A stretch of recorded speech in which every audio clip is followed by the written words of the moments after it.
जय श्री कृष्णा। आज हम देवसैनी एकादशी व्रत की पौराणिक कथा सुनेंगे। धर्मराज युधिष्ठिर ने कहा, हे केशव, आषाढ़ शुक्ल एकादशी का नाम क्या है और इस व्रत करने की विधि क्या है और किस देवता का पूजन किया जाता है। श्री कृष्ण कहने लगे कि हे युधिष्ठिर, जिस कथा को ब्रह्मा जी ने नारद जी से कहा था वही मैं तुमसे कहता हूँ। एक समय नारद जी ने ब्रह्मा से यह प्रश्न किया। तब ब्रह्मा जी ने उत्तर दिया कि हे नारद, तुमने कलयुगी जीवों के उद्धार के लिए बहुत उत्तम प्रश्न किया है, क्योंकि देवसैनी एकादशी का व्रत सब व्रतों में सबसे उत्तम है। इस व्रत से समस्त पाप नष्ट हो जाते हैं और जो मनुष्य इस व्रत को नहीं करते वे नरकगामी होते हैं। इस व्रत के करने से भगवान विष्णु प्रसन्न होते हैं। इस एकादशी का नाम देवसैनी एकादशी, हरिशयनी एकादशी और पद्मा एकादशी के नाम से भी जाना जाता है। अब मैं तुमसे एक पौराणिक कथा कहता हूँ, तुम मन लगाकर सुनो। सूर्यवंशी में मत्ता नाम का एक चक्रवर्ती राजा हुआ, जो सत्यवादी और महान प्रतापी था। वह अपनी प्रजा को पुत्र की भांति पालन किया करता था। उसकी सारी प्रजा धन धान्य से भरपूर, सुखी और एक समृद्ध जीवन जी रहे थे। उसके राज्य में कोई कभी अकाल नहीं पड़ा था। एक समय उस राजा के राज्य में 3 वर्ष तक वर्षा नहीं हुई और अकाल पड़ गया। प्रजा अन्न की कमी के कारण अत्यंत दुखी हो गई।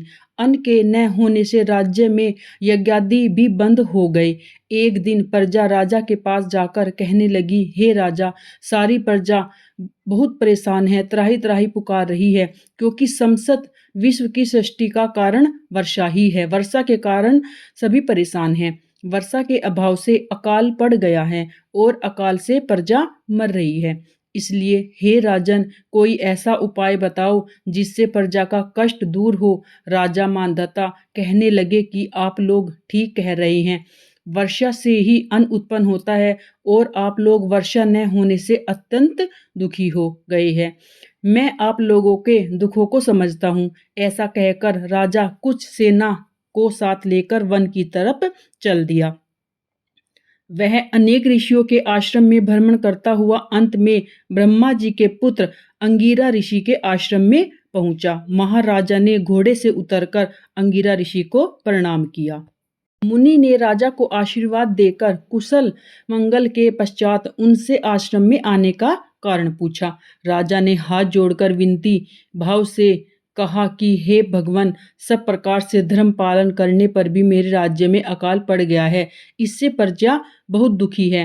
राजा के पापों के प्रभाव से ही प्रजा को कष्ट होता है, ऐसा शास्त्रों में कहा है। जब मैं धर्मानुसार राज्य करता हूँ तो मेरे राज्य में अकाल कैसे पड़ गया है, इसके कारण का पता मुझको अभी तक नहीं चल सका है, इसलिए मैं बहुत परेशान हूँ। अब मैं आपके पास इसी संदेह का निवारण करने हेतु आया हूँ। कृपया करके मेरे इस संदेह को दूर कीजिए, साथ ही प्रजा के कष्टों के दूर करने का कोई उपाय बताइए। इतनी बात सुनकर ऋषि कहने लगे कि हे राजन, यह सतयुग सब युगों में उत्तम है। इससे धर्म को चारों चरण सम्मिलित होते हैं, अर्थात इस युग में धर्म की सबसे अधिक उन्नति है। लोग ब्रह्मा की उपासना करते हैं और केवल ब्राह्मणों को ही वेद पढ़ने का अधिकार है। ब्राह्मण ही तपस्या करने का अधिकार रख सकते हैं, परंतु आपके राज्य में एक श्रुत तपस्या कर रहा है। इसी दोष के कारण आपके राज्य में वर्षा नहीं हो रही है। इसलिए यदि आप प्रजा का भला चाहते हो तो उस श्रुत को वध कर दो। इस पर राजा कहने लगे कि महाराज, मैं उस निपराध का तपस्या करने वाले को किस तरह मार सकता हूँ? आप इस दोष से छूटने का कोई दूसरा उपाय बताए। तब ऋषि कहने लगे कि हे राजन, यदि तुम अन्य उपाय जानना चाहते हो तो सुनो। आषाढ़ मास के शुक्ल पक्ष की हरिशयनी नाम की एकादशी का विधि पूर्वक व्रत करो। व्रत के प्रभाव से तुम्हारे राज्य में वर्षा होगी और प्रजा सुख प्राप्त करेगी, क्योंकि इस एकादशी का व्रत सब सिद्धियों को देने वाला है और समस्त उपद्रव को नाश करने वाला है। इस एकादशी का व्रत तुम प्रजा, सेवक तथा मंत्रियों सहित करो।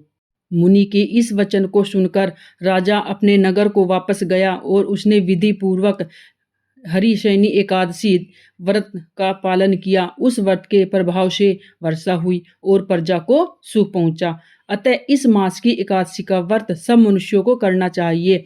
यह व्रत इस लोक में भोग और परलोक में मुक्ति देने वाला है। इस कथा को पढ़ने और सुनने से मनुष्य के समस्त पापों का नाश हो जाता है। इसलिए हम सभी को, अगर हम एकादशी का व्रत भी नहीं रख रहे हैं, तो हमें व्रत की कथा अवश्य सुननी चाहिए। एकादशी वाले दिन भगवान विष्णु का पूजन अवश्य करना चाहिए और पीले वस्त्र भगवान को अर्पण करें, पीले फूल, पीले भोग और तुलसी दल से भगवान विष्णु का पूजन करें। इस बार देवशयनी एकादशी याद रखें रविवार को है, तो आप याद करके पहले ही तुलसी दल तोड़ ले, क्योंकि इस रविवार को ना ही तुलसी तोड़ी जाती है और ना ही तुलसी में जल दिया जाता है, ना तुलसी पूजन होती है। तो इसलिए आप वो तुलसी एक दिन पहले ही तोड़ें और भगवान विष्णु को तुलसी दल अवश्य प्राप्त करें, मतलब अवश्य उनको अर्पण करें, क्योंकि बिना तुलसी दल के भगवान विष्णु पूजा हमारी स्वीकार नहीं करते हैं।